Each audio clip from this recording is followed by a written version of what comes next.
live. We're back. The heel heat is returned.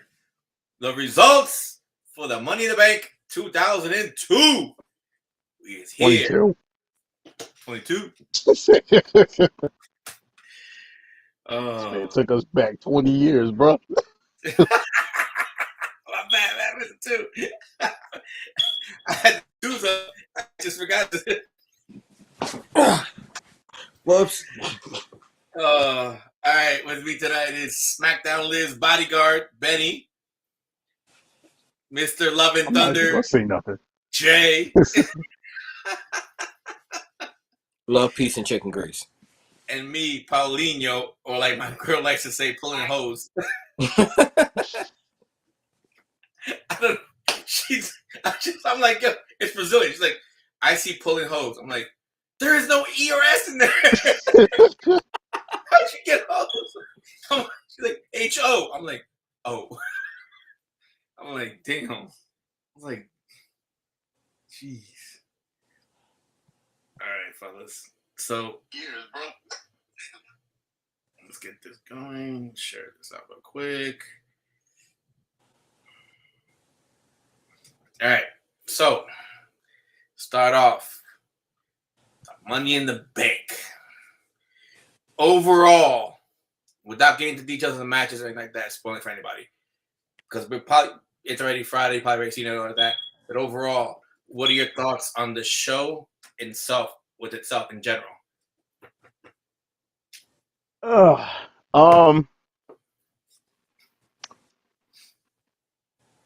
Honestly, like I said, first and foremost, things kind of sort of, as far as the setup of everything, the show was put in the order or whatever that I would have expected it to be in. They separated all of the women's matches or whatever. They got.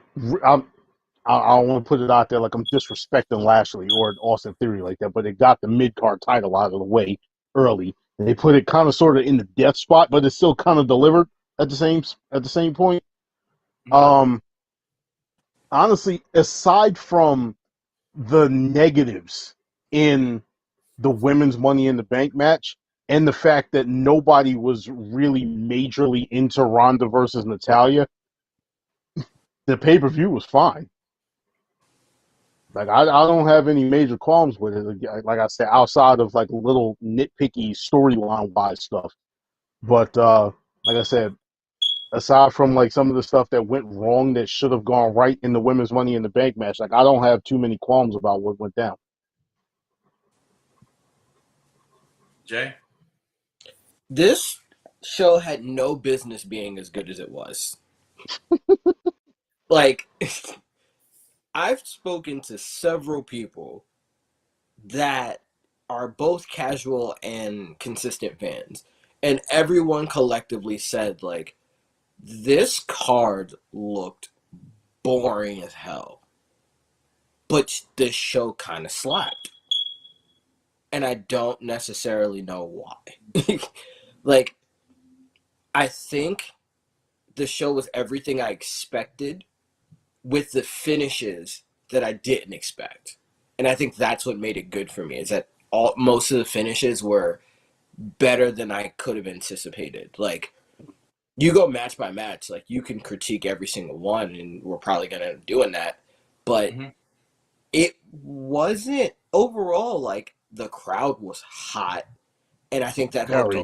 The crowd was really hot. And the pacing wasn't terrible. So I was like, okay. Like, even the Natalya match was like, that was better than I thought it was. Like, okay, all right.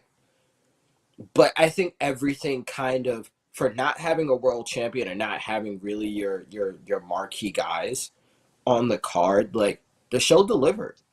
Like, I was highly impressed. Like, it's a show I'd probably rewatch again because it was fun to watch.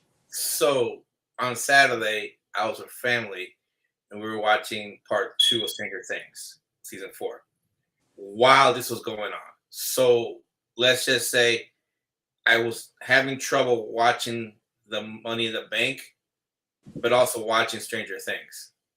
So I had to rewatch That both. was just dumb. Why would you try and watch both? Like, that's stupid. Why would you do Well, see, that? here's the thing.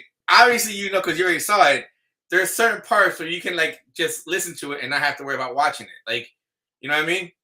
No, not at all. Absolutely not. No. Don't worry, What? I watched it all over again. So What? I'm not saying this. What? Right. No. So I rewatched this whole entire pay-per-view again, and I gave my full attention. I will say it was a lot better than what I had anticipated it to be. And I'll go further in a lot of the matches, and what I believe to me was a match of the night, which was close between two matches, and I think we'll probably agree on those two matches. So this was a lot better than I thought it was going to be. And again, like Jay, you said, with the talent that they had, they were missing a lot of the big name talents. But with what they had, they put on a damn good show. Even the Natalia Ronda match, even though it was probably the worst match of the night, it was still a damn good match. Yeah, I'd still So give it. like it's not. It's the worst match of the night. Like that's still a 3-star match.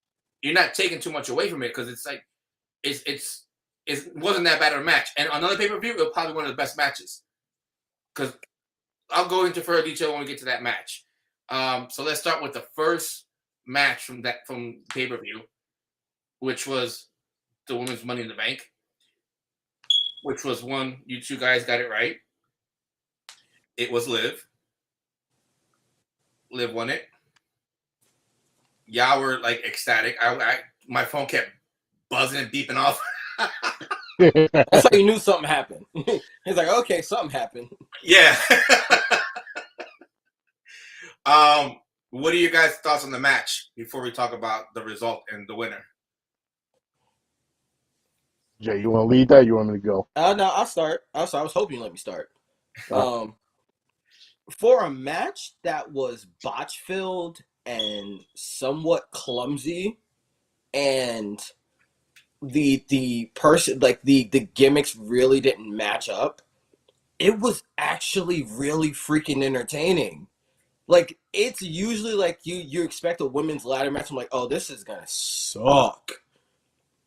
But compared to all the other like Money in the Bank matches, like this was actually the best one. Because they finally had characters that weren't so dainty, that weren't so pretty, where like they dance around. Like they had wrestlers, they had a brawler, they had a high flyer, they had the technicians. Like they had everything you needed to make this match really good. And even though it was botchy, like it was.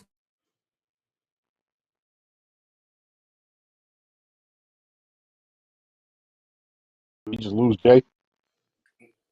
Probably. I don't know. He's frozen.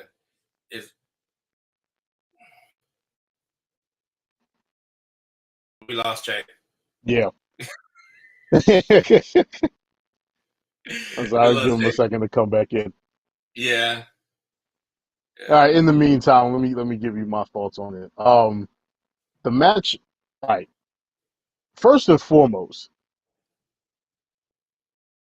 I know there were some nerves that were in that match. You had a lot of new people that were getting their first like real major, you know, pay-per-view experience because I refuse to say premium live event. You're talking about what's kind of sort of, you know, a pseudo Big Five pay-per-view or whatever. And like I said, you got Shotzi, you got Raquel, who are just really getting into like showing themselves on that level. So of course there were some mistakes that were made. You had people that were that were primed and ready to do certain things and things that just didn't go the way that it was supposed to. And you had some quicksand moments where, to throw it to, what the hell is the name of that movie with Keanu Reeves, where he starts talking about how the quicksand shit goes, where everything seems to be going good, and then one thing goes wrong, and then another, and then another, and then another, and before Speed. you know it, no, it wasn't Speed. It was a football movie. The Replacements, I think it was. Replacements. Yeah. But he was talking. That's basically what ended up happening, where they were trying to get everything on the track. They had spots that were planned, spots that would have shown off, you know, different character highlights and things like that. Raquel with the ladder, where she was trying to deadlift the ladder with two women on the side. I know Liv was on one of them. I could have sworn it was Alexa Bliss on the other side, but I kept hearing people say it was Becky, and I didn't go back and look, so I honestly don't know.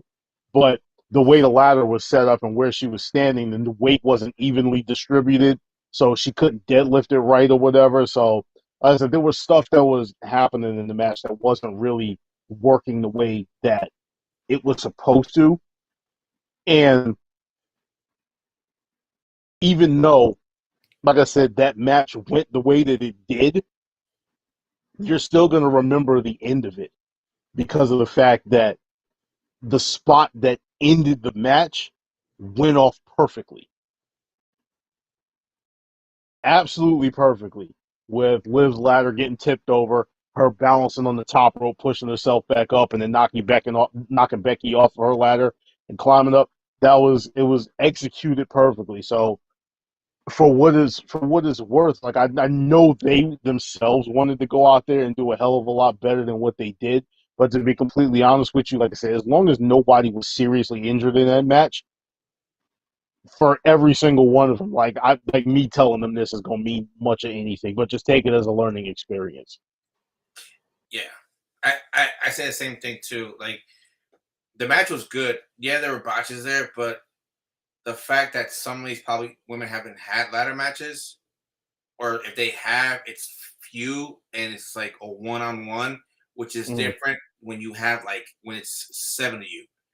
You know, and so there's more spots and there's a lot more things to do with it. I know Shotzi was annoyed on one of her botches, and she took to Twitter, and then she deactivated her account because she didn't want to get harassed. She said she was fine. There was one that got me though, when Asuka was laying on the ladder. Oh, Jesus! Ladder, and Becky came down. I was like, I should do a splash. Nope. Yeah. Tried to sell him. I'm like, what was the point of that one? I was like, it looked like it was supposed to be a senton, more so than an actual leg drop. And I think Becky overshot the jump a bit or whatever, because it looked like she kind of sort of just hit on Asuka, like Asuka's whole rib cage. Yeah, and that was it. Sat down on her. I don't know. So I literally just went on like a 15-minute soliloquy thinking that you guys froze, and I feel really stupid now. I just really went into like this big passionate talk about this match, and no one heard it. So that's all right. Listen, fuck you. Yeah, like this match, this fucking live stream wants to botch like a motherfucker. God. But let me finish up real quick. I like the way what they did with Raquel. They literally gave her moment and time to shine. Like, yeah, the way you're talking about when she tried that. Yeah, I can't remember who it was too. But the fact that they gave her time to shine and show like this is the woman of power, the woman of strength. You know what I'm saying? They did that. Every woman got to shine in her own way. And here's the one thing I love. Remember, I told you keep an eye with this storyline with Becky not being able to finish and complete things, and her temper tantrums. They still have it going on. When she lost this match, she's sitting there like in awe and shock that she ain't win this. Like they're still going there. I want to see where this goes. I like when they do stuff like this. The messed up part about this is I like the fact that they're doing this, but I have one major problem with this.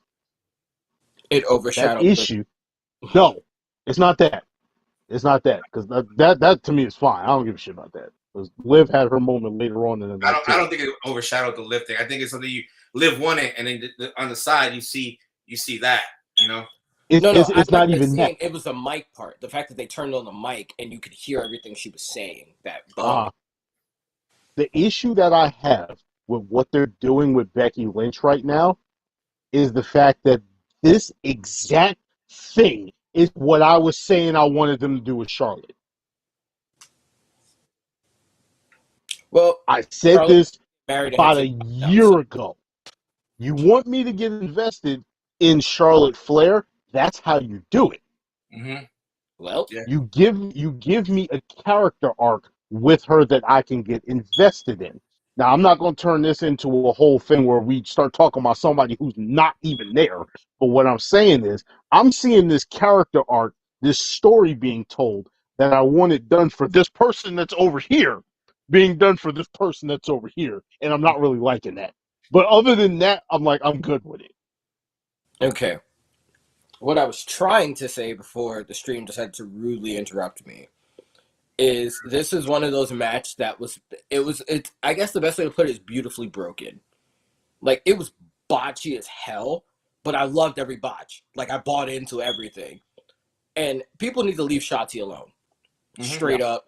Leave Shotzi. Yeah, I mentioned that. Like, you guys, like, people who take it out, like, go out of their way to, like, oh, you botched this, you did it. Shut up. Because you wouldn't do it. Shut up. Yeah. A botch is a botch, and you got to think this is a ladder match. Ladder match is not easy. And like I was telling Benny, some of these women haven't had one, or if they did, it may be one or two, and it was a one-on-one.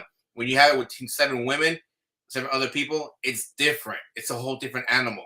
Not even that. Most of the botches, she hurt herself. She's not even like she's hurting somebody else. She hurt herself. Yeah, and shut up. I hate the fact they're like, oh, you're dangerous. Like, what? No. I mean, who think you're dangerous? Like, we don't watch this for people to be safe. What got me about the entire situation is you have, aside from Money in the Bank, this particular match, you have zero evidence of Shotzi being an unsafe worker. And even in this case, she's only unsafe to herself. Which is, except like I say, except for that one little misstep with Alexa. But that's it. Neither one of them got hurt in this situation. But here's the thing, though. If you want to complain about botches, good luck trying to find a match or even have a damn federation where it's going to be botchless. Because wrestlers that are botchless is hard to come about because you're literally coming around and doing stuff fast paced. When your foot is off by 1 inch, that's the botch. Like it could happen. Like everybody botches. Like you need to get over it. It happened. It botched. Be like, oh, is everybody okay? That's it. Don't worry. Don't be going like, oh, you're unsafe. And like, bro, they don't need that. Shut up. They're putting their bodies on the line to entertain us in a freaking ladder match of all things. Like, you know what I'm saying? Like, and you're complaining about a botch, and she hurt herself too. It's like, so stupid, man. Yeah. But also, but calling for people's jobs and uncalled for. Get the fuck out of here. Go find something to do with yourself. All right? Yeah. Relax. This shit ain't that serious. Also, can we please just universally agree? Stop trying to make Lacey Evans a babyface. It's not gonna work. There were a couple of things with that. There were a couple of things with that. One of the problems that Lacey Evans is having is the fact that they sat up here and without having her walk out, wave, and then turn around and go back, they did the exact same thing with her re-debuting that they did with her initial debut, where they just had her just do nonsensical stuff. And what I mean by nonsensical is not saying that the story is, but you're rehashing the thing over and over and over and over and over and over and over again. And at some point, people are going to sit up there and they're going to be like, all right, enough, regardless of how inspiring the story is in that situation. Right. And then even that, you don't, like, for a time, the way they're telling it, you don't necessarily know whether you want us to think that she's a face or a heel, because you got them out there talking about, oh, she wants you to stand and salute or cheer for her and all this stuff. That's heelish stuff. And you're that's telling me she's a heel. I can't tell if she's a baby, because like her initial promo was, oh, she's supposed to be a baby face. Then I heard they flipped her to a heel. Then I heard they're trying to make her a baby face. But in this match, she's a natural heel. So like, let her go the Sergeant Slaughter route and just let her be a heel. Exactly. Yeah. And the other thing that was wrong with Lacey Evans, specifically in this match, is that everyone wanted Liv Morgan to win that match. And every single ounce of vitriol started going towards whoever was going towards that briefcase that wasn't named Liv Morgan. Yep. Well, I think too there wasn't a lot of boos for Shotzi because it was just more so like, oh, they're actually gonna give it to Shotzi. Yeah. Oh, okay. I mean, I wouldn't have gone that way, but okay. I So I wouldn't think have gone that way either, but I wouldn't have been mad though, too. Though. yeah, like I wouldn't have been You know what I upset mean? if it was Shotzi. I was just like, all right, like okay. I wish I would have done this in NXT, but let's roll with it. Like let's see where they go. Now I'm gonna give Raquel her flowers because finally, finally, finally, finally they casted her right. Like y'all still there or are y'all just frozen? Like I can't tell anymore. See that's No, the No, I'm thing. here. Now I can't tell. They finally casted her right. They finally made her like the monster in the match, but also gave her some really good dominant spots. But also made it so that like when she got hurt, she was really out of the match and it made sense. Mm-hmm. And then lastly, I feel like Becky took Lana's words and Total Divas personally and was like, you know, you women aren't going to get over until you like take acting classes. She took acting classes. Like she sold the hell out of that at the end of the match. That's all I'm gonna say. Like Mm-hmm. I was buying into Becky 1,000%. Oh, and they fucking let Alexa Bliss be Alexa Bliss. Thank God. Like this was the best I've seen Alexa Bliss in a long time. I still don't get the Lily thing, but I think after reading some of the interviews she's had recently, I understand it now. But Alexa Bliss was like Alexa Bliss, and you know I'm not gonna say much about Asuka because Asuka's always amazing. You know that's just a given. But like Mm-hmm. some of her spots in this match, like some of the kicks and shit, I was like, Jesus Christ! Like, can you Yeah, she like be can you trying to take stop people kicking Lacey kidneys Evans out. that fucking hard? Like, God, I'm just like, yo, Asuka, can you chill? Like some of her hits with like some of her back and forth with Becky, I was like, yo, Becky's gonna get a concussion. Like Becky's gonna be out for like 2 months. Like she's knocking the shit out of Becky. Like, God damn. Hey, but on the real though, that right there tells you exactly how much respect that people have for Asuka. Cause like on the real, who are you going like? How many people would you let beat the living hell out of you like that? I think they really have like a really good, strong friendship and a healthy respect for each other. Because it's like the Mm-hmm. amount of stuff that Becky and Asuka go, like the stuff that they create when they're together, you don't see them doing with other people at all. Like there isn't that level of trust at whatsoever. Which is why I personally do think that like when they're together, there's certain shit that's gonna happen that you're just not gonna see them do anywhere I else. expect a good match, pretty much. Yeah, like just expect a phenomenal match. Yeah. All right. On to the next one on that card. Bobby Lashley and Austin Theory. Again, another one that had no business being as good as it was. Mm-hmm. This had no business being good. And new United States champion. I'm not a fan. And for me, match of the night. One of the two. One of the two. Really? Yes.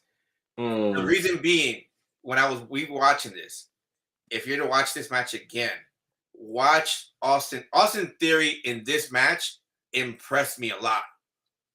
And I can see now why they're pushing him. The way I'm glad you do, because I don't. Yeah. That's not saying he's bad, but because I'm sitting here, I'm like, why are you pushing this man? Like, I don't think he's ready. Granted, you gave him the match with McAfee, and it was a good match. I watched this match, and I'm like, okay, I'm watching it. Watch the transitions, watch the moves he does to keep the match interesting while evading getting into the whatchamacallit, the Hurt Locker. Okay, he's a good wrestler. You know, like we knew this. No, I know, but you got to watch a lot of the stuff that he does. You know, like I'm not saying I wasn't impressed. I'm just saying I don't think he's the Wonder Boy. Like, he's on his way. There's a lot. There's a lot. I see what they see now. I see what they see. I here's why I don't see what they see. Because everything for me comes down to gimmick. And I've already said he has the talent to be the guy. But he reminds me more of Randy than he does of Cena. because Randy took a minute, even though they pushed him early, he still took a minute to find what worked for him. And I think that's where Austin is. It's like, do I see, like, could he be a world champion and have a long career? Sure. He has the look, he's gifted, he's a talented wrestler, he's really good on the mic. But until he finds a gimmick that makes people not take him as a joke, I'm never gonna see it. Right, and here's what I'm concerned about. Because of the fact they're pushing him. He has the talent. Because they're pushing him, but the wrong gimmick, he's going to end up being forced down our throats, and it's going to repeat the whole crap with Roman Reigns. Yeah. Yep. It's on that same path. And I hate to see it because of the fact that this kid is talented. Just got to get on the right gimmick. Yeah. This whole A-Town Down, like, kind of emulated, like, he's the anti-Cena in a lot of ways. And it's okay. It's just the gear doesn't go with him at all either. Like, nothing. Like, he took John Cena and Johnny Gargano's gear. That's why, because he doesn't have his own gear. His look is literally, you take the bottoms from John Cena when he first came, the Ruthless Aggression thing, and then you take the vest that Johnny wore every takeover. And he started wearing them when he was with The Way. Like, Yo, I'm mad I didn't notice that, and you made me notice it. I couldn't unsee it. Until he said it, I didn't think about it. I was like, wait.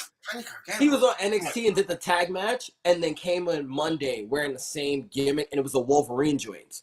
And then every time I see him with it, I'm like, I've seen Johnny Gargano with this look already.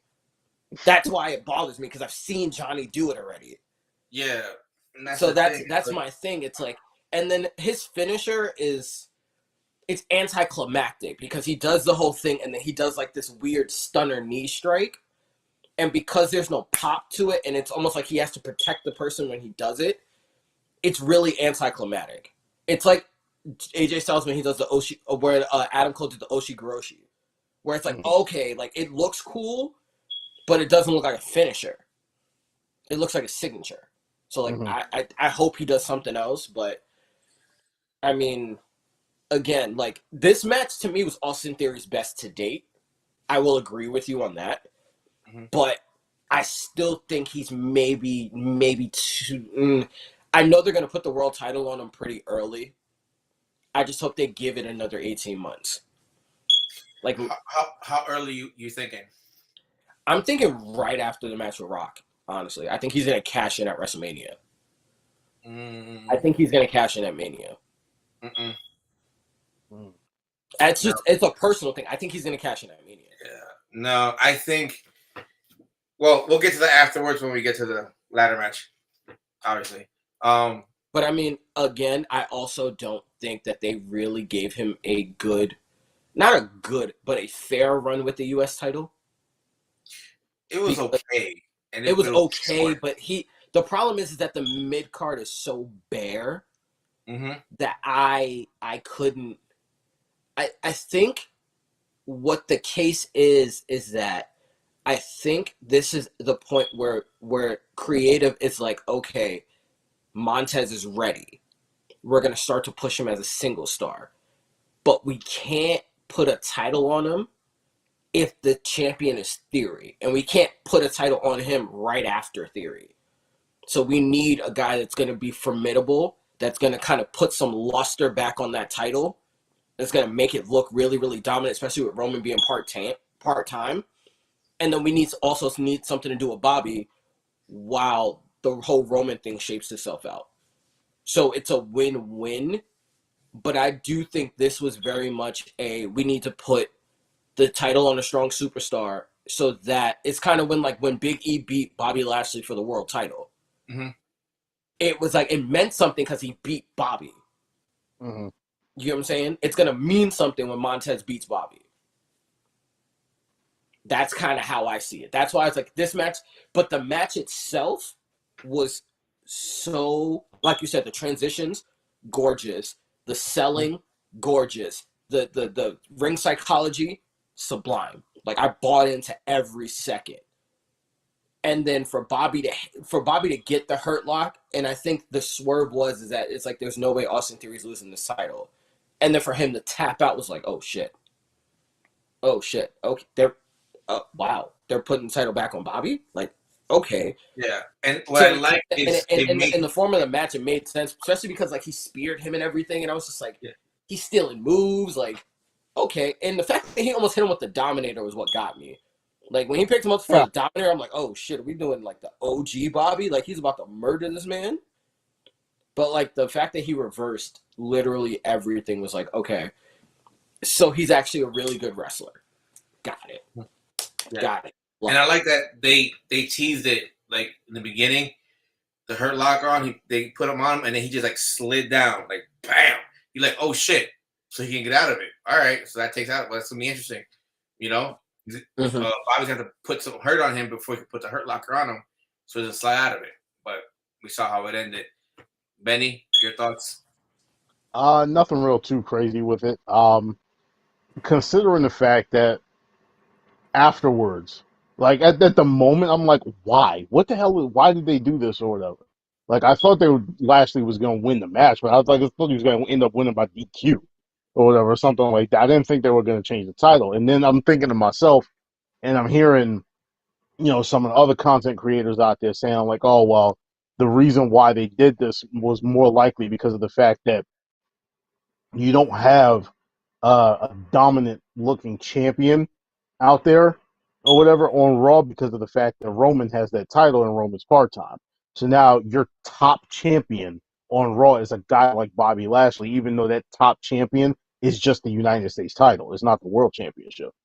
So you got a guy who's kind of sort of leading the Raw roster right now in Bobby Lashley, who looks like a freaking mountain man or whatever, chiseled out of marble, all kinds of other stuff, who looks like an absolute threat at all times.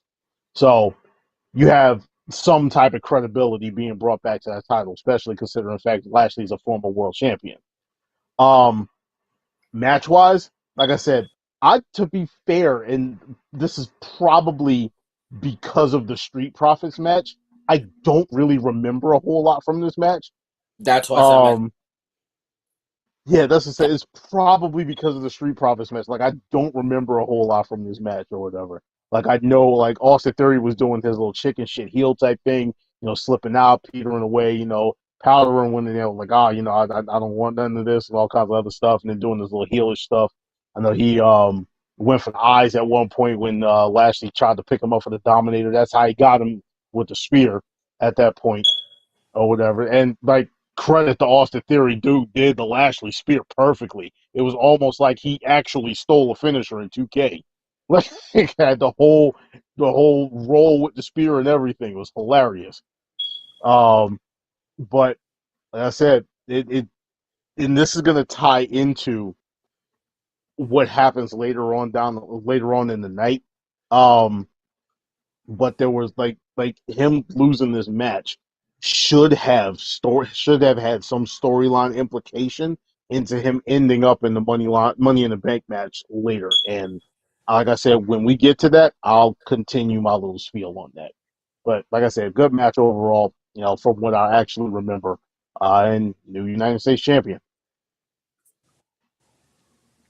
Yeah. So, and on to the next match. Bianca Again, Belair defends against Carmella. another one that had no business being as good as it was. Like this match, I thought this was going to be a joke. Carmella's actually gotten a lot better since she's come back. Like Yeah. what I talked a lot of shit about Carmella. Like I have, and I'll be the first to admit it. Like she shut me the fuck up. I have nothing. I have no negative to say. Like she's approaching that Dolph Ziggler level of like consistency, where she's just consistently good. Her character work is consistently good, and I never want her to be champion again. But I also do love watching her wrestle, and I love her gimmick. I love her character work, but I just don't care for her to be champion again. That's Yeah, it. that's That's kind and of it like almost like flip flopped where it's like she had her little offense, and then Bianca was just like, all right, I'm done with you, and mhm. just like finished her. Literally, it was one of those where it's like a hit, finish her, boom, and it was like, oh, okay, KOD, got him. Got you. Yeah, like I said, I think the only thing that really hurt this match in my eyes is the fact that because it wasn't Rhea, you kind of sort of knew that, all right, Carmella's being put in this spot as a filler because she's a reliable hand in the ring. She's somebody who can she can genuinely generate heel heat. Um, so it's somebody that you can put in there with a baby face that you want to remain a baby face. It's not necessarily somebody who's gonna go out there and steal some of your baby face's thunder or whatever. So you're not gonna put her out there with a just for argument's sake a heel A Xia, Alexa Bliss or something like that, yeah, or like a right? Xia Li or Right. So when it comes to this situation, it's just like, all right, we know that that's what the situation is. So to a point, for those who are in the know, or for those who know a little bit more than nothing, you know for a fact that Carmella is not a threat seriously to this championship. So it's just a filler match, but it didn't perform like a filler match. It performed as a showcase for don't piss off Bianca Belair. Now, the one thing that did irk me about this was the fact that after the match, they had Carmella attack Bianca. So, what does that mean? This feud is going to continue. Why? because they don't know when Rhea's coming back. Yeah. That's the easy answer. They don't know when Rhea's coming back. When Rhea comes back, she'll squash Carmelo. Carmelo will go back on to catering and whatever, and we'll continue with the feud. Like, they can't plan for Rhea coming back because it was a brain injury. Like, we don't know what that's Mm-hmm. going to look like. Yeah, Like, and she I just also got her braces off. I agree. I love the fact that they brought back Money Mella. Yes. That whole thing with the freaking face mask. Like, I get the concept and idea, but the execution was horrible. Terrible. Yeah, it was horrible. Like, whatever thought it, like, yeah, I get it, but the way it's executed, bad. The I match get it, wasn't and I that still bad. hate I it. like what they were going about. If you saw the entrance, I had no idea what she was doing with the damn things on her back, carrying that. And then I was laughing my ass off when she was walking by, and somebody just threw like a wad of singles at her.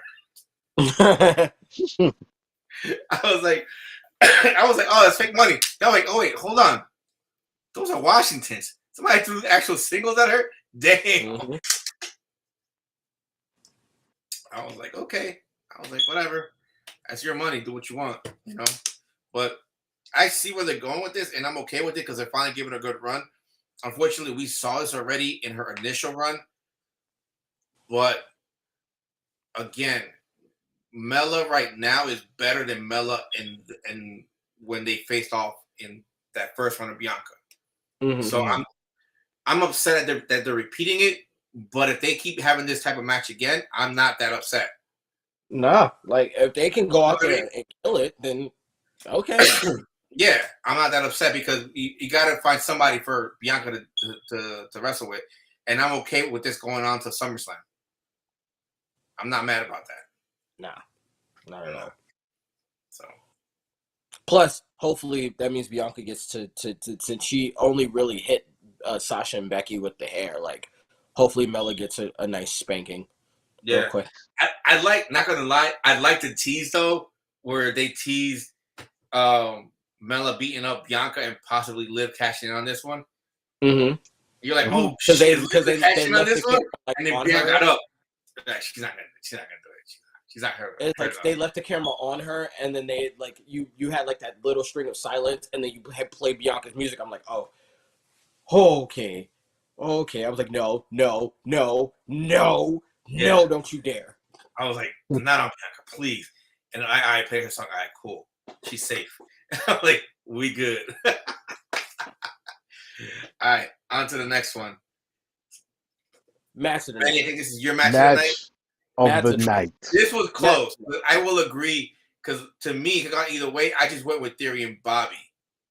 You know what I'm saying? Match of the But this is. I have no problem if you're calling this match of the night, though. I have no problem with this. I'm not going to disagree. You know what I mean?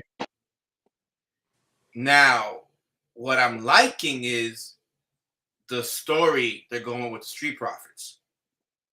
Because Wait, hold on. Which part? Yeah. Tez getting pinned all the time. He keeps getting Oh, pinned. you're talking about the pseudo breakup part. Yeah.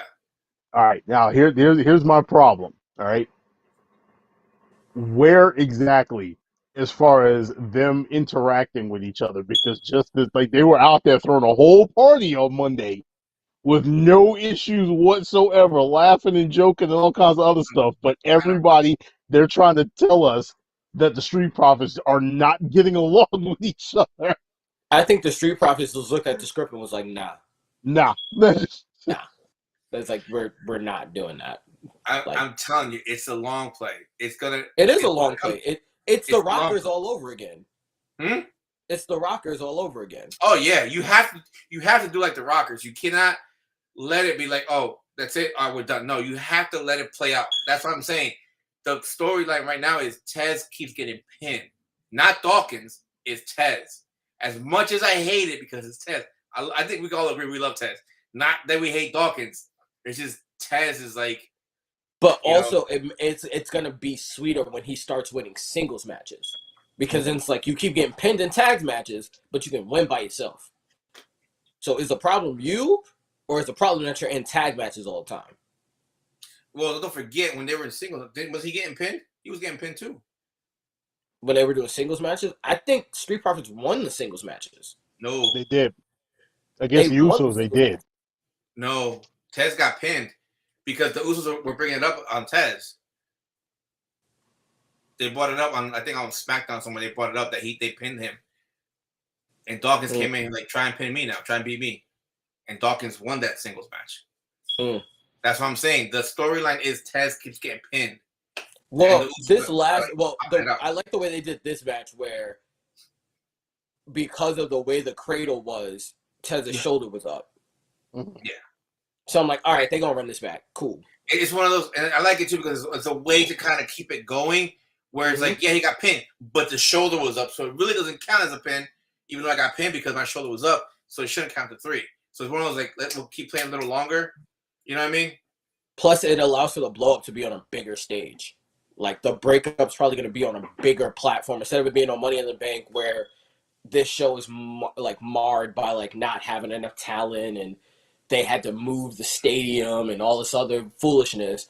You just do it at SummerSlam, where like everybody's going to watch SummerSlam. Yeah, it's either SummerSlam or Survivor Series. Yeah, one of the two. But the question, my ultimate question is, Tez has been the one also doing the more heelish behavior and having the more of the aggression. But I feel like Dawkins has more of a case to be a heel. Right, because Tez's the one who's losing the matches. Not even just that. It's also like, people don't realize Dawkins has been here just as long as the New Day has. And no matter how long he's been there, how good he is, how good he performs, he's constantly outshined. Well, remember, it was his injuries. He had injuries. We don't need to know that, though. In NXT. We don't need to know that, though. I'm saying from a story standpoint, literally as soon as the Street Profits showed up on people's radar, like people started showing up on people's radar when Tez started doing that frog splash. Like the Street Profits gimmick centers around Montez's star power. It's not Dawkins that we pay attention. When we pay attention to the Street Profit, it's not Dawkins that we are really looking at. Like, hate to say it, but it's not. Although from an outside kayfabe perspective, Dawkins been wilding recently. Yeah, Dawkins has been fucking killing it. Like, his matches have been fucking phenomenal. Like, oh yeah, holy shit. Yeah, I honestly think it's a matter of time before they blow him up, because I just hope they don't do like they did with the Heavy Machinery. They have him break up, and then Otis gets his push, and another one just. It really just depends on, because again, this is why I keep saying, especially in WWE, gimmick is key. What is each guy's next gimmick? That's what made the Shield breakup work. is that everybody went their own gimmick except Roman Reigns. But that's why everyone hated Roman for so long. Up Yeah. until Because he basically 2020. kept the But Shield gimmick. But like Dean Ambrose broke up, he was a lunatic fringe. And he had his own music, he had his own gimmick. Seth Rollins was the architect. He had his own thing, he had his own gimmick. And they were all able to rise together but separate.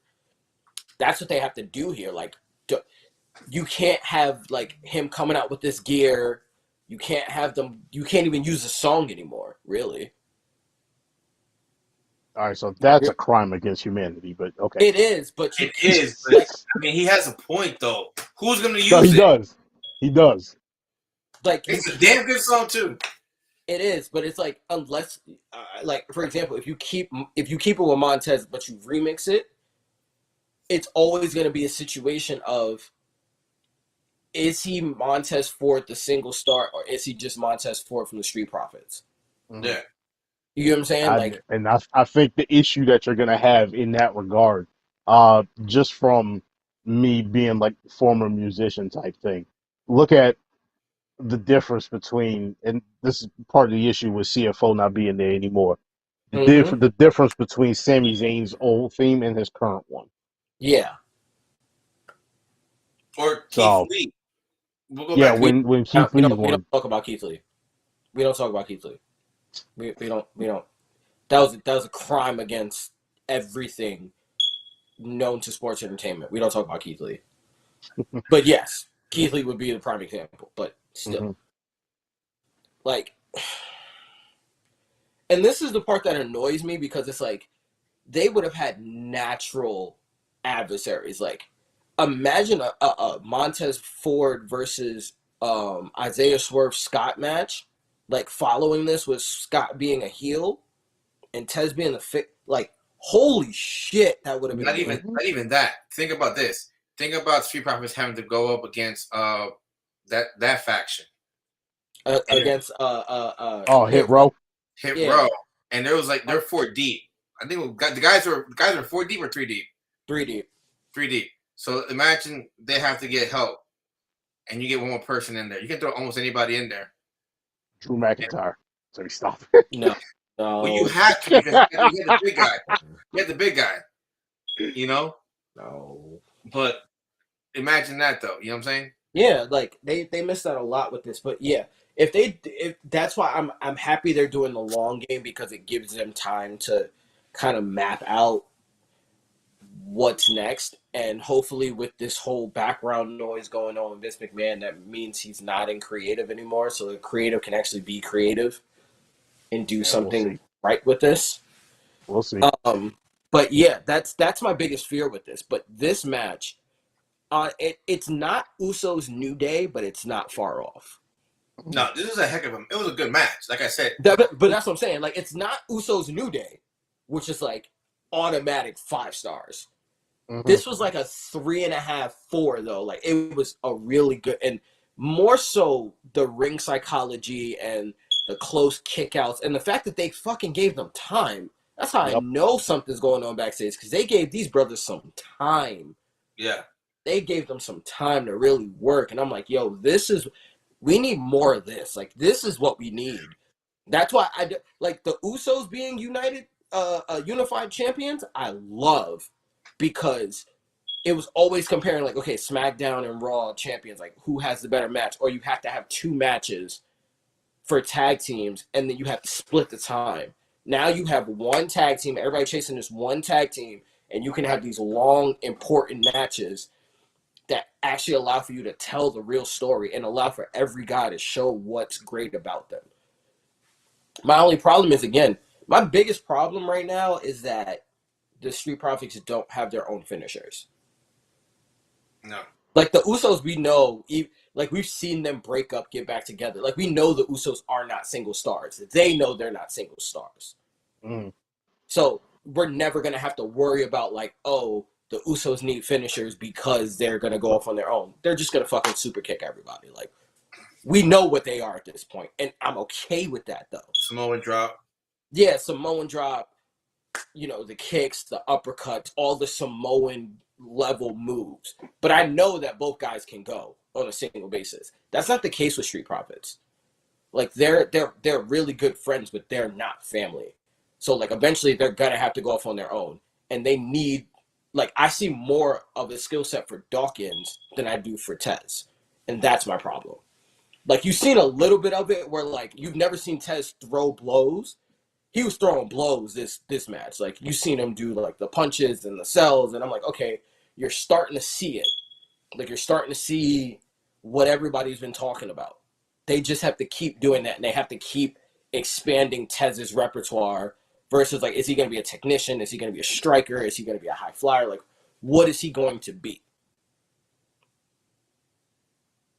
The other thing they need to do, and this is specifically for Tez, is once they come to a conclusion as to what he's going to be in his singles run, be that face or heel, you need to start to have him adapt his moveset to that.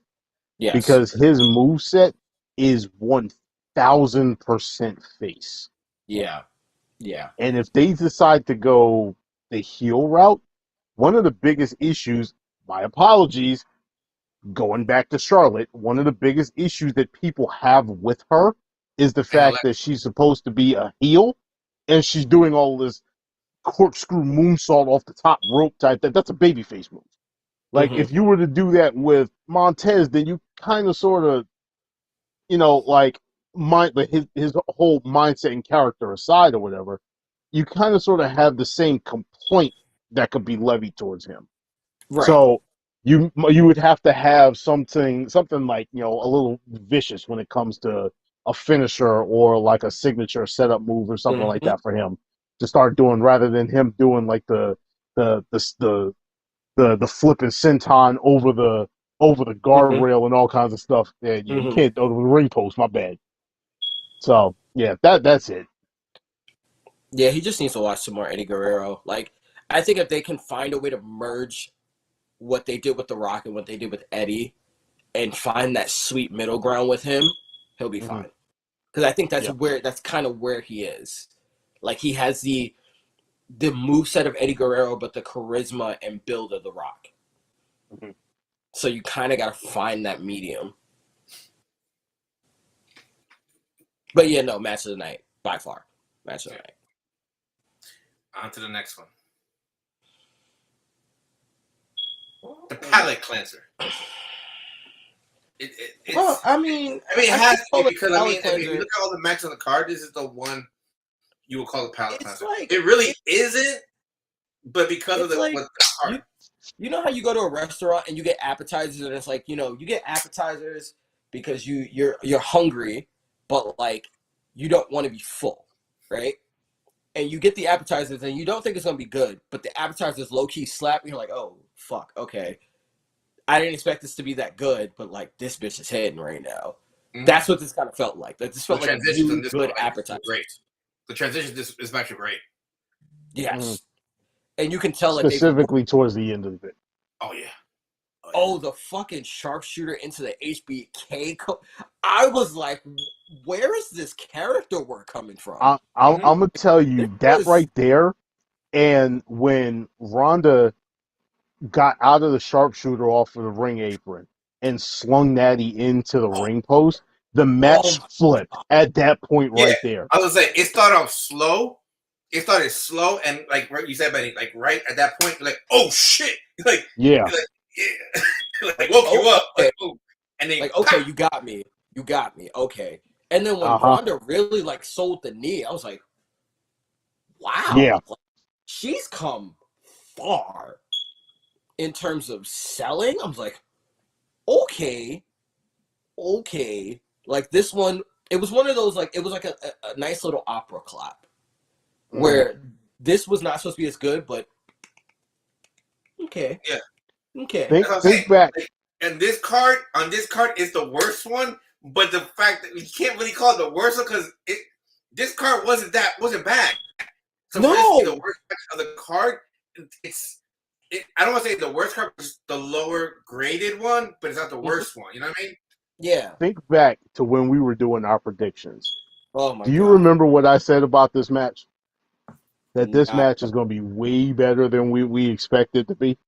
And I laughed in your face. Yeah, no, Yep. Yep, you're right. You got me. You got me. Touche.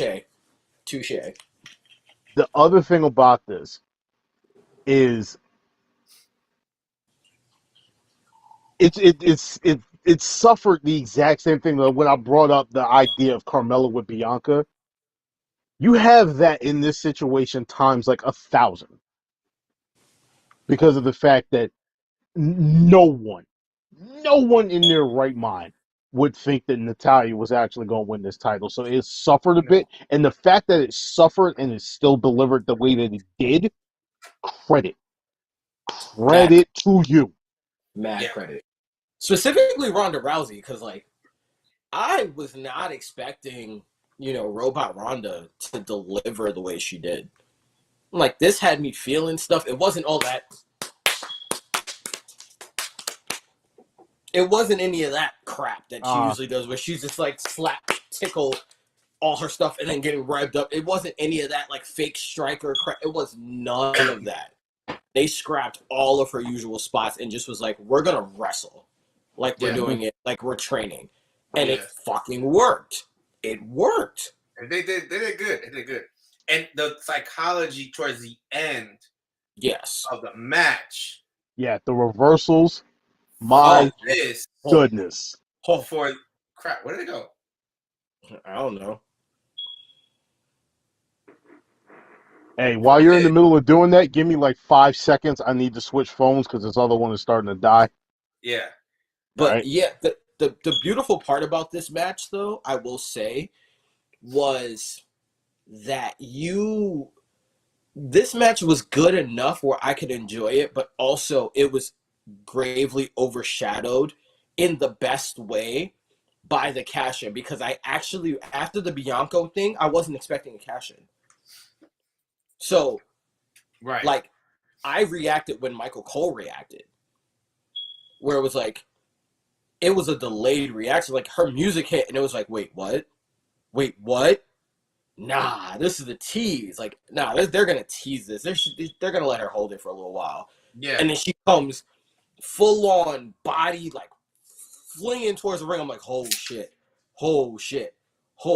And then gets caught. She cashes it in, gets caught in the fucking ankle lock. And I'm like, bro, don't do it. Like, they're actually gonna, they're gonna screw Ronda. I mean, they're gonna screw Liv. Like, they're gonna screw her. And then for her to, like, almost tap and then just get that little, it shows a lot of, like, it shows her maturity and her ring awareness for her to just be like, oh, fuck, what am I going to do? Oh, wait, her knee's fucked up. Kicked her in the knee. And just completely, like, cripples her, and then Ronda sells it beautifully. Mm-hmm. I just wish she would have hit her finisher instead of, like, the fucking roll up. Mm-hmm. I'm just like, I get it. Fuck. But, like, Ronda was in the perfect position to just do the whole double knees thing and just take the clean pin. That's literally the only gripe I have. Like, just let motherfuckers hit the finishers on cash-ins and stop with this roll-up bullshit. Because the roll-up was unnecessary. It literally could have just been like, I know her ankle's hurt, but it's like, kicks to the knee, ow, ow, ow, oh shit, she's down. Boom, double knees. Yeah, and the match that she's had with Natalya, it wasn't like a little love tap. Yeah. It was a brawl. Like, let's be real. Like, they were going at it. So, like, Liv hitting the double knees on one is like, I believe she just went through a really, like, a brawl with Natalya. So getting hit with a finish, she's not getting up. I actually would have loved if she would have kicked out at 2. And then Liv had to hit her again with a finish. And then they would have been a win. Like, I actually would have loved that they would have kind of dragged it out a little bit. But, again, that's me nitpicking. Mm-hmm. That's like me, like, fantasy booking nitpicking. But, like, Liv winning, like, my eyes kind of welled up a little bit. Like, because, like, think about it. Like, I remember her in NXT when she was with fucking Enzo and Cass. And we just knew her as Enzo's girlfriend. And then she comes up and is on the most random tag team with the Riot Squad that never fit until right when they decided to fit, they fired everybody. And then they have her in this bullshit storyline with Lana about her being a lesbian. That Oh, shit. don't forget, she was sitting catering for like I don't know, forever. That's what I'm Yep. saying. Like, just to see everything and to never hear her like complain, never hear her bitch. Only thing you saw was her in the gym working, Yep. her getting better. And then when she finally gets there, she has the thing when Becky comes back and she, or when Charlotte comes back and she takes the mic, she's like, next time you see me, I'm going to be better. Took all that time off, got better, and still couldn't do it, still had to struggle, and then finally get over the mountain. And it's like, bro, like that's why we love wrestling. Like, Yep. that is why we love wrestling. Like, when they do it right, it's fucking right. Oh yeah. I just hope they don't. It just, my immediate fear was like, I really hope y'all don't fuck this up. Like, please don't fuck Y'all this saw up. my Twitter, right? Yeah, I know. Ben, Yeah. just, please don't fuck it up. Like, just, Yeah. God, don't fuck it up, bro. Here's the thing. I don't know if y'all heard about this, but apparently when Ronda came back, she didn't want to win the title. Yep. She's like, I don't want to be a champion tonight, but they had no choice. They had to put it on her because Charlotte was going away for her honeymoon and all that stuff. So they put it on her, and then she's like, I'll drop it, but on the condition you put it on a up and coming rising star. And it was lit. Ronda, the thing is, as much people give her shit, us included, she gets it. She actually fucking gets it. She's one of the few wrestlers that get it. I don't think she ever didn't get it. I just think that, again, they pushed her to the moon too fucking early. She knew it. We knew it. But it's like, fuck, what am I going to do? Like, I just have to kind of deal with the position that I'm given. Yeah. Mm-hmm. But I think... Go ahead. I think because she had a certain level of pull at that point, because it's like, listen, you can't fire me at this point. You just got rid of Sasha, Naomi, and fucking Charlotte. Like, you can't fire me. So, if we're going to do this, we're going to do this shit my way. Yep. But now, also, you give Ronda the chance to also learn, because now she's been champion, she's come back, she's dropped the title. Now she has that match with her at SummerSlam. After SummerSlam, she goes to the back of the line. So now you can actually build Ronda. You can actually do what you need to do for her to train and get better and even take some time off because, you know, she's a new mom. So, like, you don't need to have her in your face all the time. Mm-hmm. Yeah. There's a rumor that she's going to just walk away once this contract's over with. Makes sense. I wouldn't be Makes I wouldn't be sense. mad at her for it. I wouldn't be surprised. I wouldn't be mad at her either. It's like, okay, you did it. If she's happy where she's at, if she's happy with her career in WWE, hey. I mean, she's a two-time women's champion. She's like, what else is there for her to do? Like, all right, she's come back and win the Royal Rumble. Like, she's had her WrestleMania moments. Yeah, like she's had her WrestleMania moments. Like, what the fuck else does she really need to do as a high-profile star? She doesn't need to do anything. Like, okay, you could win the Royal Rumble, but who cares? Yeah. Realistically, who cares if she wins a Royal Rumble or not? I don't. They're not doing the Queen of the Ring consistently. I would love for her to win Queen of the Ring, but they're not doing that shit consistently, so it's not really a thing. And unless they're planning on doing something legitimate with that mess, I don't even want them to touch it anymore. Yeah, like it has to be a pay-per-view on its own. It can't be like, oh, the finals will be on this pay-per-view. Like, no, it needs to be a pay-per-view on its own. They have to reshape that thing, but I'm not going to go into that. But again, if Ronda walks away and this is it for Ronda Rousey, like after her SummerSlam run, hats off to her. Like, much respect. Like, she came back, she shut me up. She came back, did her thing. Like, was she the most amazing wrestler? Was she the most amazing worker? No, not at all. But as a person and at what she did for the women in the industry, hats off. She's done, you know, everything that she set out to do. She used her star power to essentially give somebody else the spotlight. I love it. Mm-hmm. Something that, you know, I guess Charlotte never had the opportunity to do because, again, I know Charlotte wanted to put Rhea over during that WrestleMania match. Yeah. Like, it came out after that. Charlotte was the one that was like, no, I don't want to win the NXT title like this. And they did it anyway. So, like, I can't even knock Charlotte. But they never gave Charlotte the chance to put a young person over. At least Ronda, if she's going to go out and, like, her contract's going to expire, she's going out putting over somebody who she knows works her ass off. Mhm. Yeah. I just hope that they kind of keep building on Liv's gimmick because I still don't really know what Liv's gimmick is. I just feel like she's being Liv Morgan. Her gimmick is herself, super fucking babyface. That's all it is. Yeah, that's kind of what it feels like. Yeah. All right. Before you move on, like yo, on the real, couple of things. Um, First and foremost, I gained hella respect for Ronda Rousey for making the decision that she did, and that's just not me as a Liv Morgan fan. That's me sitting there being like, all right, she recognized like there are people that are in the division that are out there busting their asses trying to get to the position that she's in, and what would be the point of her keeping the position if she doesn't want it?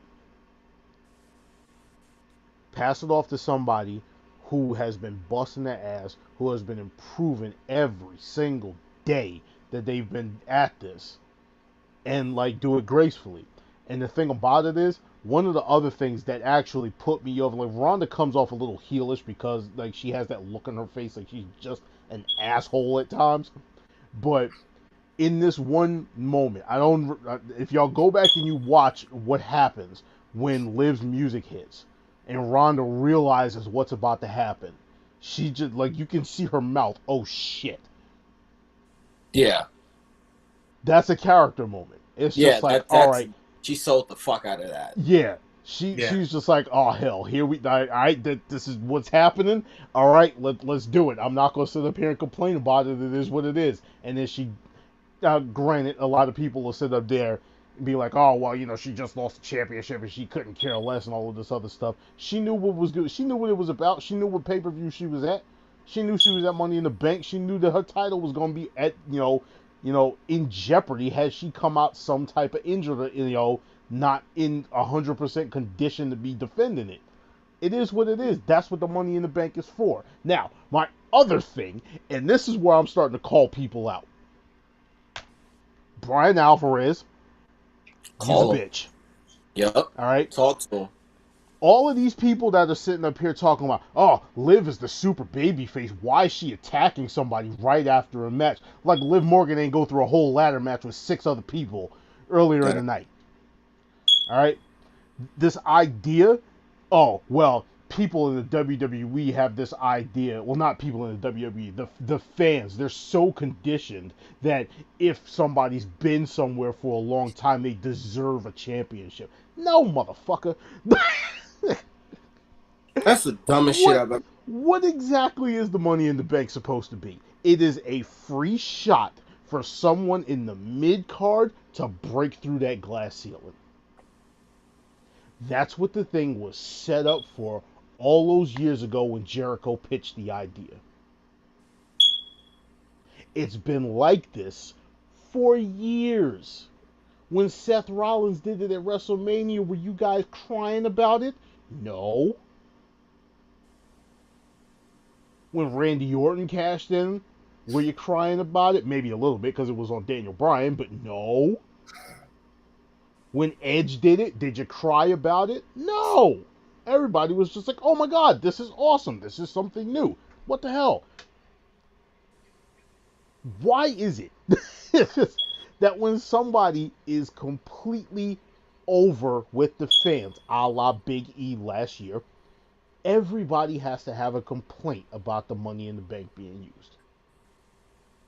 Somebody has to be the asshole. Maybe that's their gimmick. Yeah, but Their if you're personal the gimmick. asshole, be That an they asshole just at have the right time. Don't be an asshole to be an asshole. that they Like have this, to have the Liv. sausage in their mouth. Like, come on, bro. Like, you can't tell me she doesn't deserve this. All the shit that she's been through, like we spoke earlier. Like, come on now. I'm like, yo, And real quick, Lacey Evans turned heel tonight on SmackDown. Oh, thank you. Thank you. So they Finally. finally closed that chapter down. Thank you. Thank you. I got to go back and watch the episode because I was just not feeling watching it tonight. But and watch next week. She'll come out and she'll be saluting and smiling and trying to shake people's hands and Probably kiss will. babies and all kinds of other shit. She probably will. All right, last match. The men's Money in the Bank. again, this match had no business being as good as it was No, at all. And Like, the curveball at the beginning of the match when they added Austin Theory in there. Okay, I think we major all issue. collectively rolled our eyes. I'm not even gonna lie to you. Major I'm like, issue. are you fucking kidding me right now? For a minute though, Because when he the came reason out, why I said I thought it it's was Brock annoying Lesnar. because as soon as I think we all agree, as soon as they say he was in there, we're like, yeah, he's winning it. He's winning. Yeah, he's winning. He's winning it. If they wanted that, they should have said, "Oh, we have an eighth competitor, but he's running late, so he'll join the match in progress. So carry on." You know what I mean? And do No, a don't do progress. that. Don't do Not that. not only that. All right, here's my issue with it because, like I said before, I told y'all that I was pretty sure that there was going to be a a surprise entrant or something like that. I Yeah. predicted it was going to be Cody. All right? Mhm. Austin Theory, his entire character is he's supposedly Vince McMahon's protege. Now, granted, logically, with all of the stuff that's going on, you don't want to have Vince McMahon on screen, but Vince doesn't give a fuck apparently because he's on screen all the damn time. Apparently, like the last couple of weeks. This would have been perfect. This would have been perfect heel work.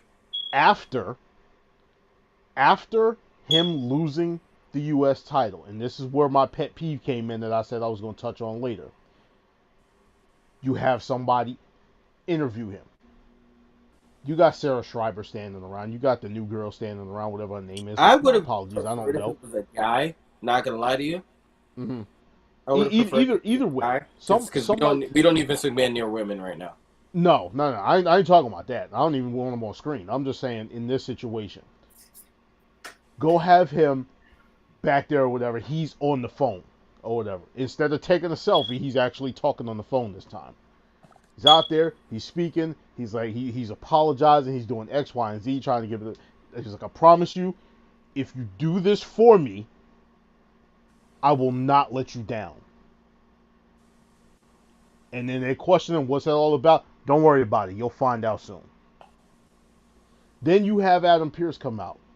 Then you have Austin Theory introduced into the match. And they'd be like, okay, that's what we were talking about.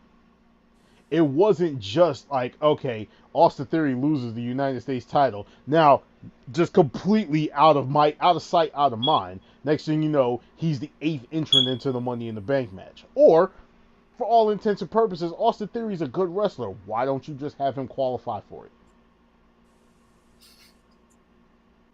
Well, they probably didn't have him qualify for it because he was already the U.S. champion. And they didn't want the U.S. champion to be in the match. I would have to go back. I could have sworn I've seen somebody in there with the IC title. No. What I mean is, if they do that, right, then that automatically is like, oh, so he's dropping the title. Mm-hmm. So it kind of would mess up their booking because then you wouldn't get the shock of like Bobby Lashley actually won after like everybody named Mother thought Austin Theory was going to retain. And then it's like, okay, so what are they going to do with Austin? Oh, shit, he's in a match? Like, the reaction that happened and like the subsequent reactions after would not have been the same had it already been predetermined that he's going to be in it. I like the whole like him being on the phone like no, if you do this for me, and it's going to be like, oh shit, he's going to be in a Money in the Bank match. Mm-hmm. Oh, shit. And then it's going to kind of get you like, oh shit, like now we're ready to see this Money in the Bank match. Yeah. So it's almost like this match didn't have really a lot of build that gives it the jump start that you need.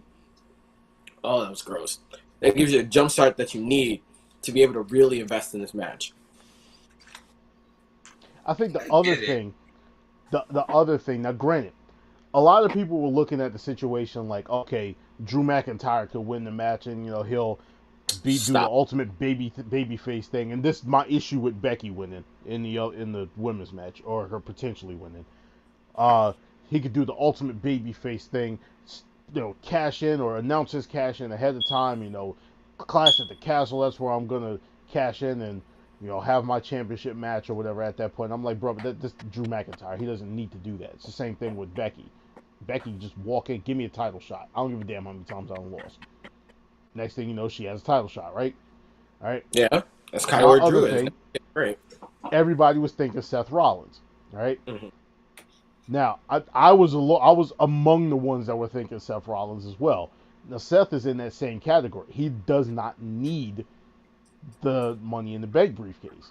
So it's kind of sort of like, why should he win or whatever? But then you have Riddle. Who, by the way, I'm calling for MVP of this match. Yo, Matt Riddle did not have to do anything but that freaking RKO off the ladder, and he's MVP. Ooh, that was cold. That was bad. cold, bro. That shit. And I give What's Randy credit for couldn't be taking in this that. match, but Randy's spirit was definitely in this match. And I give What's credit for taking that too.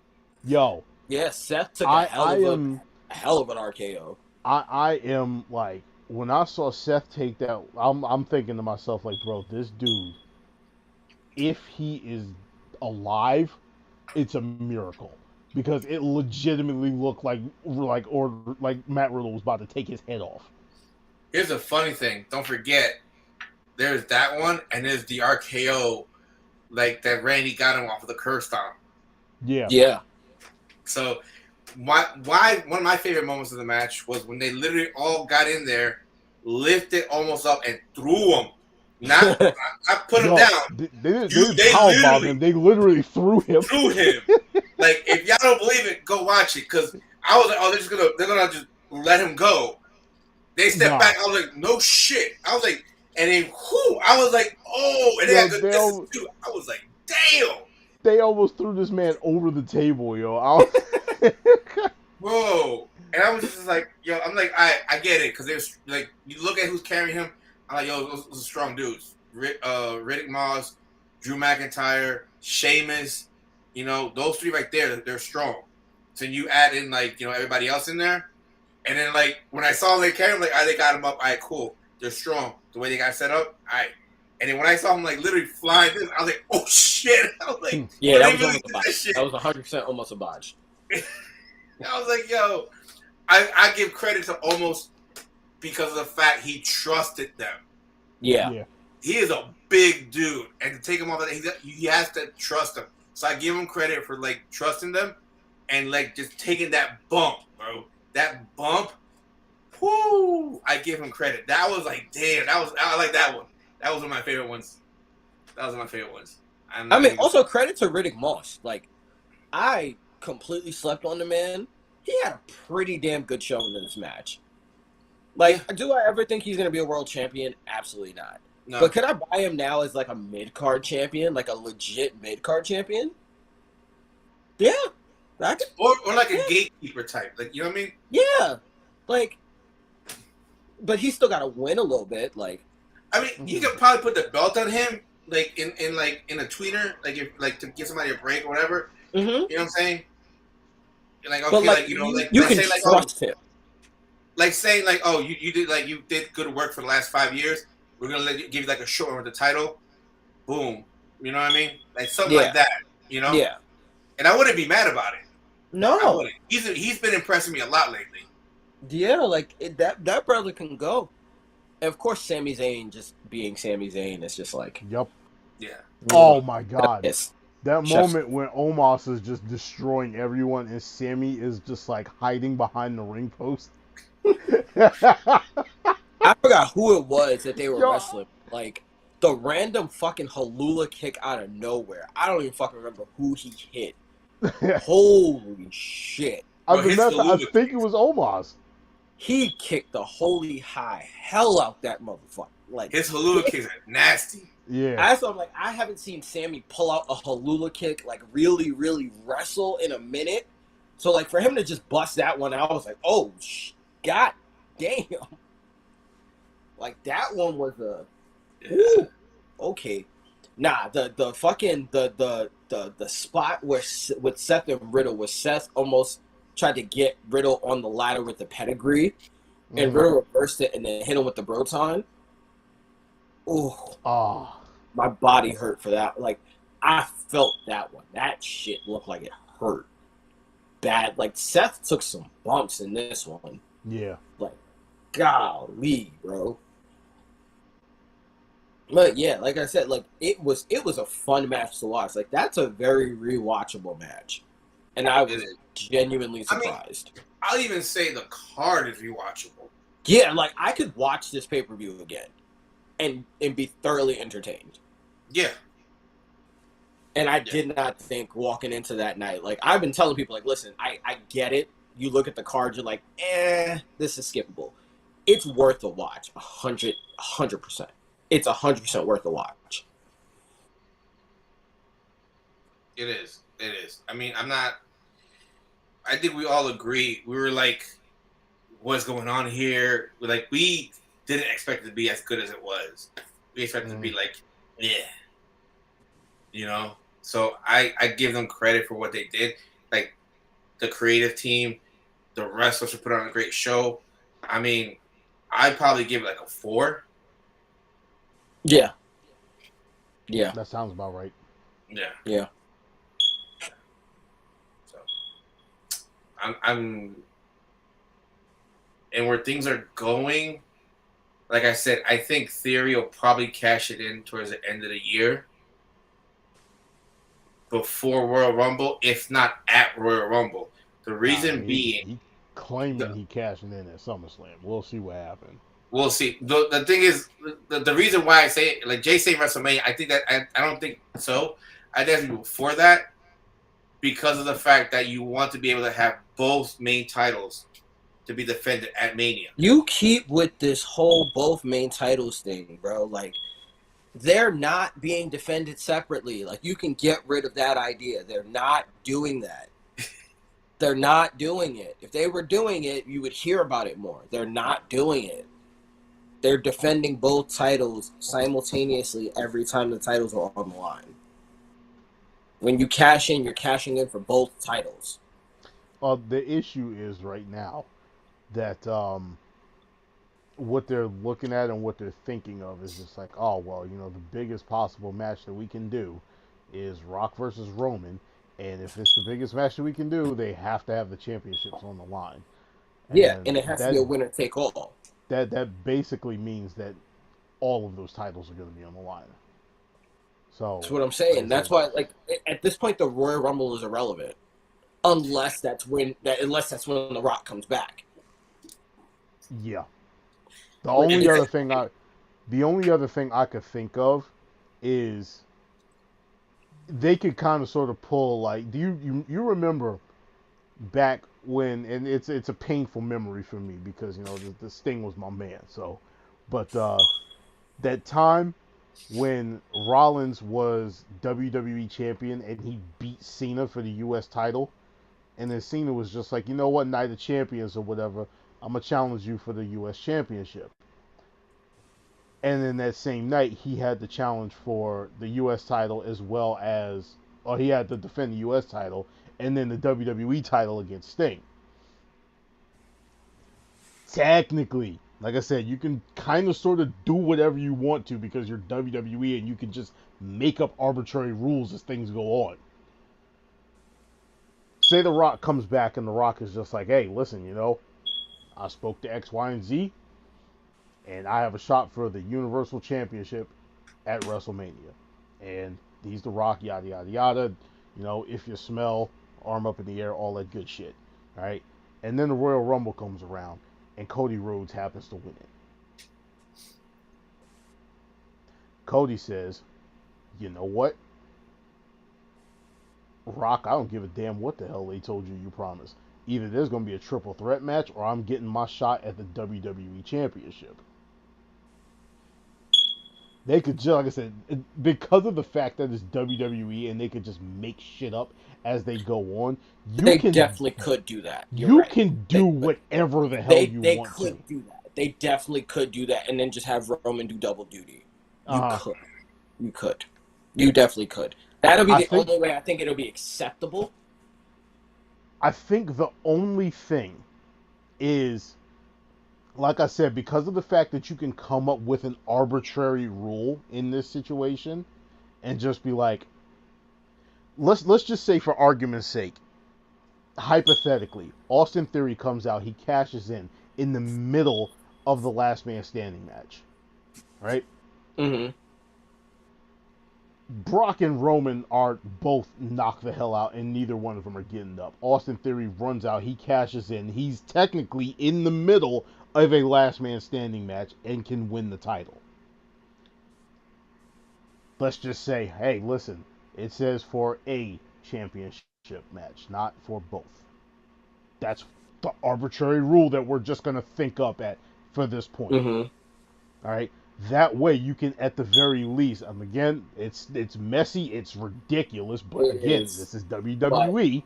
You make sense. It makes sense.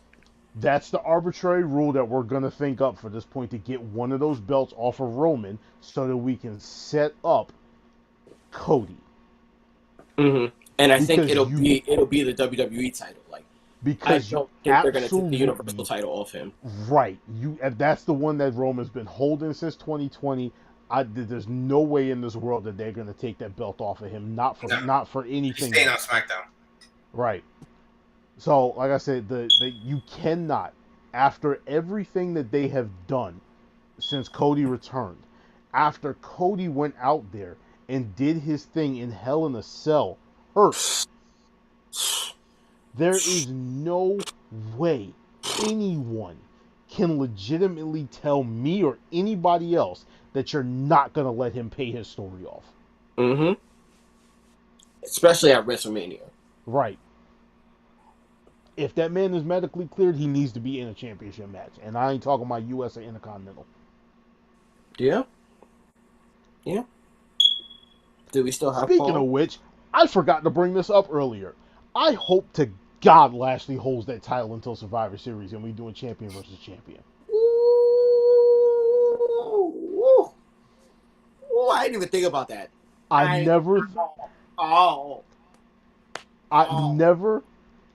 going to steal a line. Special guest referee, please. I am going to steal a line. I'm going to steal a line from an abridged series that I heard before. Never before have I needed something so much and never known until I received it. It is big, meaty men slapping meat. Give me Lashley versus Walter. That is automatically match of the night. Automatically. Bro, I want to see Bobby take that. As bad as it sounds, I mean, like, I want to see Bobby take the chop. Yep. I want to see Bobby take the chop. Mm-hmm. So bad. Oh, I want to see Bobby lift. It didn't even click for me that would be the match. No, I completely thought about it. Forgot about it. Oh my god. Man, listen. Give it to me. Oh my god.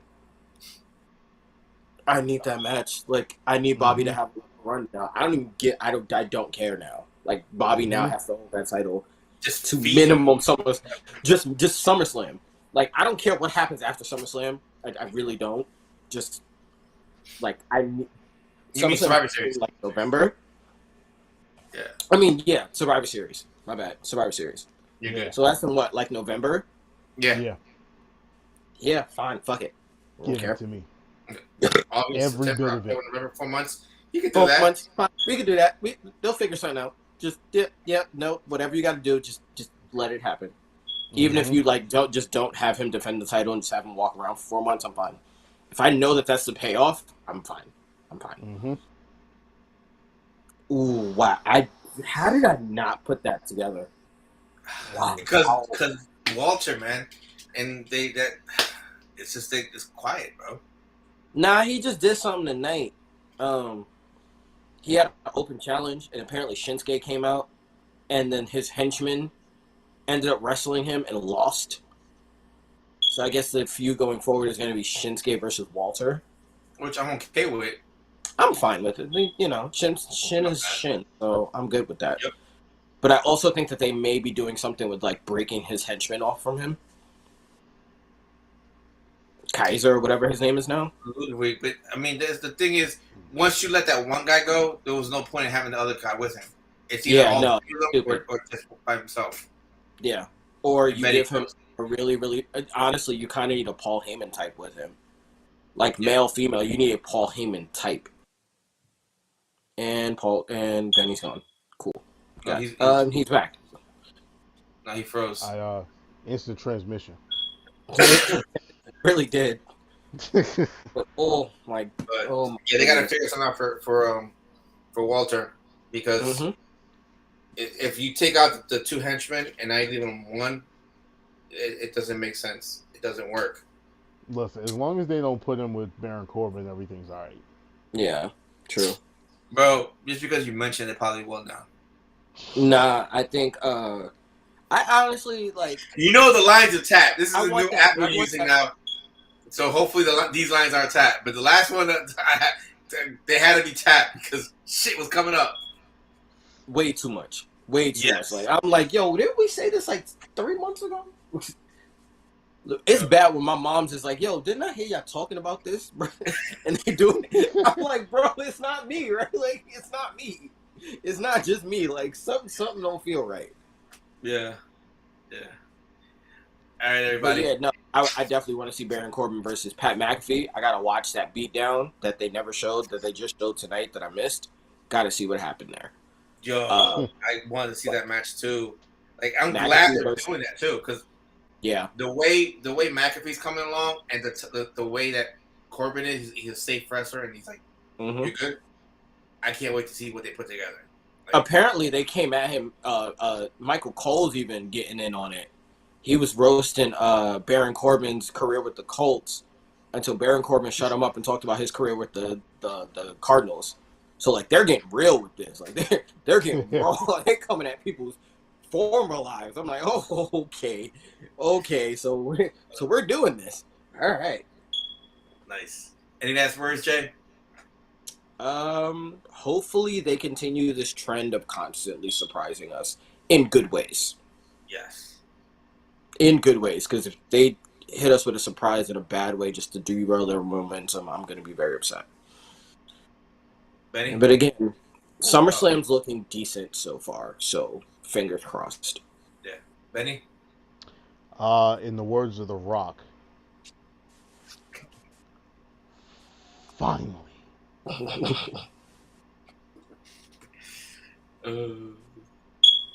That's all I got. Thank you for crowning Liv Morgan.